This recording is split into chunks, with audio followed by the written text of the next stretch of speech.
Hey hello everyone, welcome back to another mini vlog. সবাই কেমন আছো? আশা করি সবাই ভালো আছো। আমিও খুব ভালো আছি। দিনটা ছিল আমার অষ্টমঙ্গলার আগের দিন। আমার বাড়ি থেকে আমার বাবা, দাদা, পিসুমণি, বৌদি সবাই আমাকে নিতে গিয়েছিল। আর এখানে সবার মিষ্টি খাওয়া দেখে আমার বরেরও খিদে পেয়ে গিয়েছিলো, তাই ও এক প্লেট দিয়ে বসে গিয়েছিল। আর সেই দিনের রান্নাগুলো করেছিল আমার ননদ, ভীষণ টেস্টি খাবার বানাই। আর তারপর আমরা সবাই একসাথে লাঞ্চ করে নিয়েছিলাম। আমি রেডি হয়ে গিয়েছিলাম আমার বাড়ি আসার জন্য।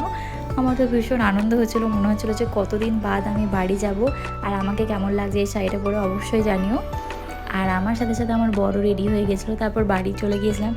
বাড়ি গিয়ে তো আমার বড় বাচ্চাদের সাথে বাচ্চা হয়ে যায়। ও বাচ্চা দেখলেই ওর এত ভালো লাগে, ও খেলতে শুরু করে দেয় ওদের সাথে। তারপর এদিকে আমার সিনিকা বুড়ির কথা শোনো।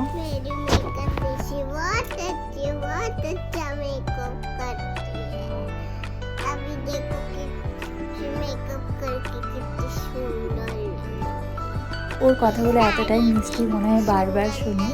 তো দেখা হচ্ছে নেক্সট মিনি ভ্লগে। সবাই খুব ভালো থেকো। Thank you so much. Natural सुंदर है तो मेकअप करने की क्या जरूरत है।